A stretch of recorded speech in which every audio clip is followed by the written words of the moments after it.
السلام علیکم۔ آج پیر ہے اکتوبر کی 9 تاریخ۔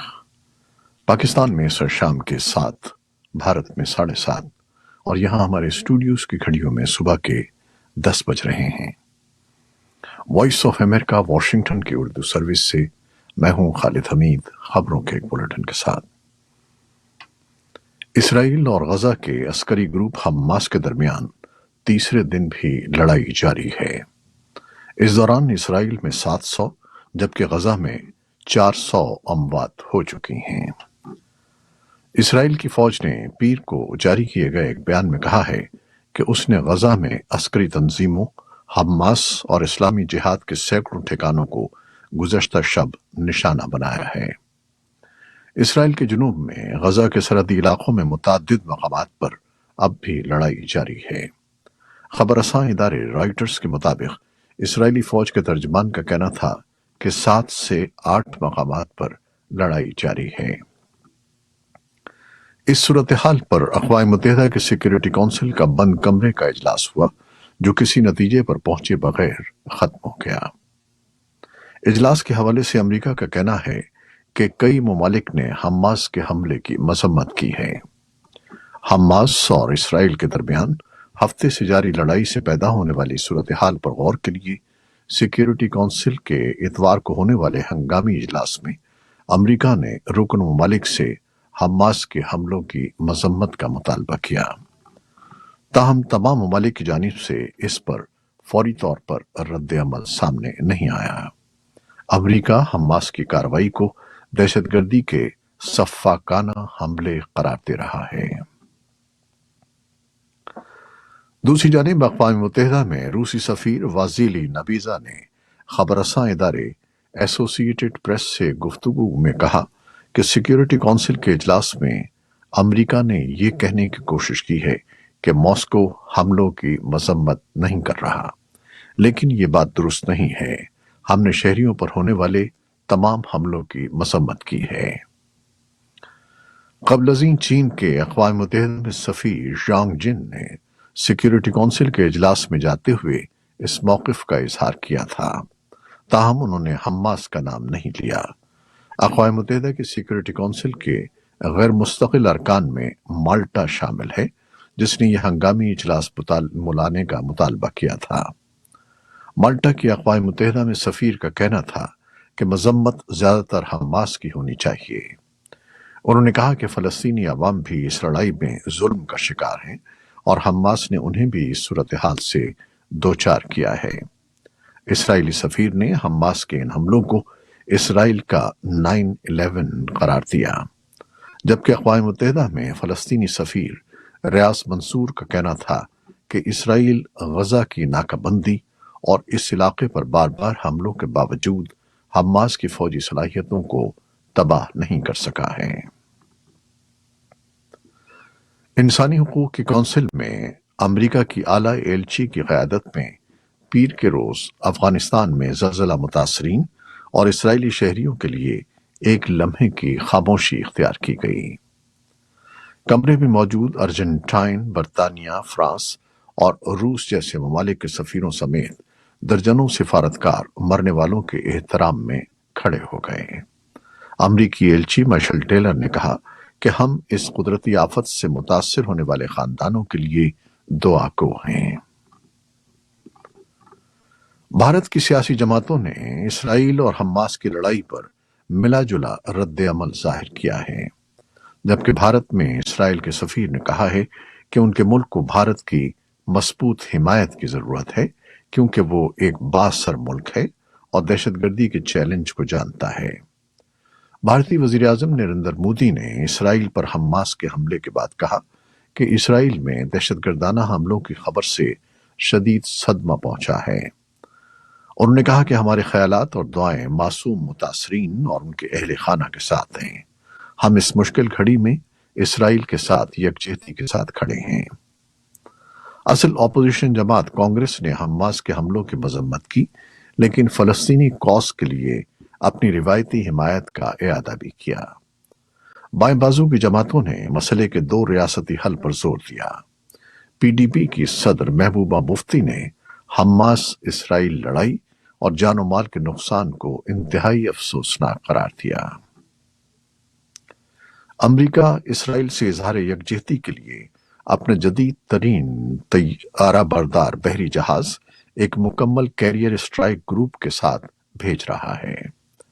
امریکی وزیر دفاع لائیڈ آسٹن نے اتوار کو ایک بیان میں اعلان کیا کہ اس بیڑے کو بھیجنے کا مقصد خطے میں علاقائی مدافعت کی کوششوں کے لیے امریکہ کے محکمہ دفاع کی صلاحیت کو بڑھانا ہے۔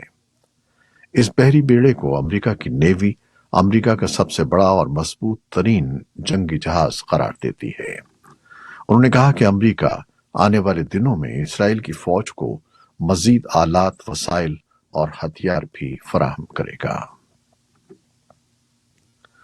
روس کے وزیر خارجہ سرگئی لیوروف نے پیر کے روز غزہ میں اسرائیل اور فلسطینیوں کے درمیان فوری جنگ بندی کا مطالبہ کیا۔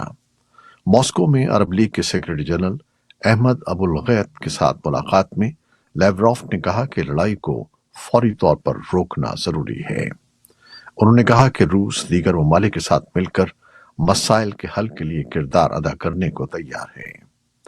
عرب لیگ کے سیکرٹری نے تنازع کے خاتمے پر بھی زور دیا، لیکن مسئلہ فلسطین کے حل کے لیے سیاسی نقطہ نظر کا مطالبہ کیا۔ ایران کے صدر ابراہیم رئیسی نے فلسطینی عسکریت پسند گروپوں کو مبارکباد دی ہے اور اسے اسرائیل کی تاریخ کے سب سے خونریز حملوں میں سے ایک کے بعد فتح قرار دیا ہے۔ تہران میں کابینہ کے اجلاس کے دوران خطاب کرتے ہوئے رئیسی نے کہا کہ یہ حملہ مزاحمت کا مظہر ہے۔ سینکڑوں فلسطینی نژاد امریکیوں اور فلسطین کے حامیوں نے اتوار کو الینوائے کے شہر شکاگو میں مارچ کیا اور امریکی حکومت سے اسرائیل کا اتحادی بننے سے باز رہنے کا مطالبہ کیا۔ واشنگٹن کے علاوہ کیلیفورنیا کے شہر سان فرانسسکو میں بھی مظاہرین حماس کے اسرائیل کے خلاف حملے کے بعد فلسطینی کاز کی حمایت کے لیے جمع ہوئے۔ کرکلینڈ واشنگٹن میں بھی اتوار کو 2 ریلیوں کا اہتمام کیا گیا۔ امریکہ میں مقیم اسرائیلی افراد نے حماس کے خلاف اپنے ملک کی حمایت میں، جبکہ فلسطینیوں نے غزہ کی حمایت میں مظاہرہ کیا۔ مظاہرین نے عالمی برادری سے فلسطین پر اپنی خاموشی ختم کرنے کا مطالبہ کیا اور کہا کہ امریکی شہریوں کو حمایت میں آواز اٹھانے کی ضرورت ہے۔ برطانوی وزارت دفاع نے پیر کو یوکرین پر روس کے حملے کے بارے میں اپنی روزانہ کی انٹیلیجنس رپورٹ میں کہا ہے کہ اس حملے کے نتیجے میں روس بین الاقوامی طور پر تنہا ہو گیا ہے، جس کے باعث اسے اپنی خارجہ پالیسی کو تبدیل کرنے اور نئے اتحاد بنانے پر مجبور ہونا پڑا ہے۔ وزارت نے کہا کہ حملے کے بعد سے ایران کے ساتھ روس کے سفارتی اور اقتصادی تعلقات مضبوط ہوئے ہیں۔ امریکی ارضیاتی سروے نے بتایا ہے کہ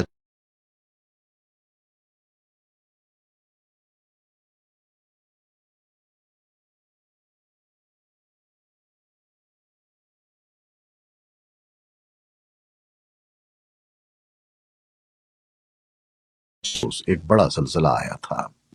اقوام متحدہ کے انسانی ہمدردی کے رابطہ دفتر نے ایک رپورٹ میں کہا کہ اب تک صوبے ہرات کے ضلع زندہ جان کے 11 دیہاتوں میں 1023 افراد کے ہلاک اور 1663 افراد کے زخمی ہونے کی اطلاع ہے، جبکہ طالبان نے اتوار کو ہلاکتوں کی تعداد 2053 اور 1000 سے زائد زخمی ہونے کا اعلان کیا۔ اقوام متحدہ کے سیکرٹری جنرل سمیت کئی ممالک نے ہرات میں زلزلے سے متاثر ہونے والے خاندانوں کے ساتھ تعزیت کا اظہار کیا ہے۔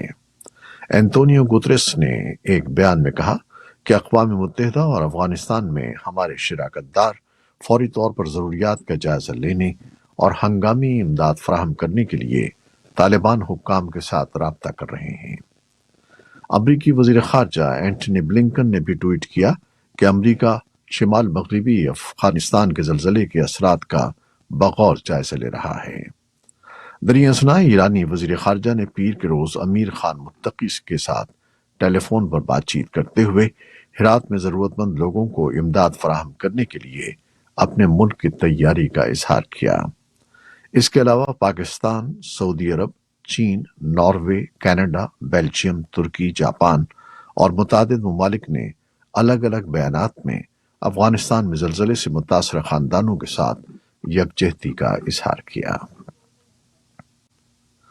بھارت کے ہمالیائی شمال مشرقی علاقے میں فضائیہ کے ہیلی کاپٹر لینڈ کرنے میں کامیاب ہو گئے ہیں، جہاں گزشتہ ہفتے شدید بارش میں ایک 6 سالہ پرانا ہائیڈرو الیکٹرک ڈیم ٹوٹ جانے سے برفانی جھیل کے پانی سے ایک وادی میں سیلاب آ گیا تھا اور پلوں اور گھروں کے بہہ جانے کے بعد ہزاروں افراد کو اپنا گھر بار چھوڑنا پڑا تھا۔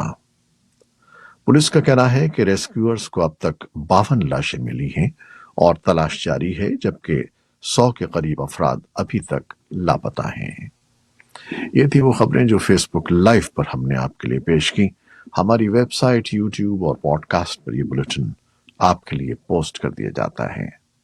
آپ ہمارے بلیٹن کو شیئر کرتے ہیں اور اپنے کمنٹس میں اپنی محبتوں کا اظہار کرتے ہیں، جس کے لیے ہم آپ کے بے حد ممنون ہیں۔ اپنی ان محبتوں کو جاری رکھیے گا۔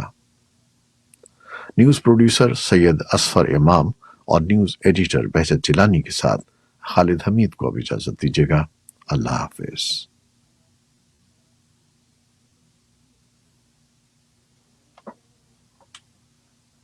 رکا تھا بیچ میں کیا؟ ہاں ایک جگہ، ہے ہاں ایک جگہ ہلکا سا، لیکن ہلکا رکا پھر دوبارہ چل پڑا۔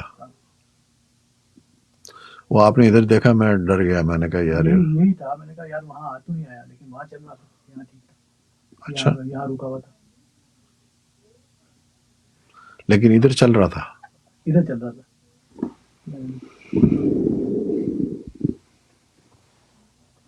نہیں، وہی میں نے آپ کو کہا نا، 7-8 منٹ کے بعد ختم ہو جاتا ہے، بس ہاں اس کا سگنل ختم ہو جاتا ہے، لمبا نہیں چل سکتا۔